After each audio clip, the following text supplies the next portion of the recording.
welcome back. Today I'm showing you how to make a chocolate poke cake. You cook a box of devil's food cake according to the instructions on the box, and then you're going to punch a bunch of holes into it with like the end of a wooden spoon, as you can see me doing here. And after you get the whole cake covered with holes, you're going to take a can of sweetened condensed milk and a jar of the ice cream sundae caramel topping, and you pour both of those over.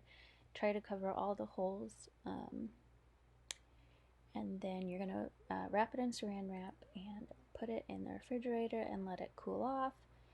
And then when you're ready to serve it, you take a thing of Cool Whip and you spread it across the top, and then you're going to top it with something called Heath Toppy Bits. Sprinkle it over the top, and this cake's great for potlucks or get-togethers. It's really simple, and it's always a hit. The whole thing always gets eaten. My son loves it, as you could see in the video. He is patiently waiting to have some.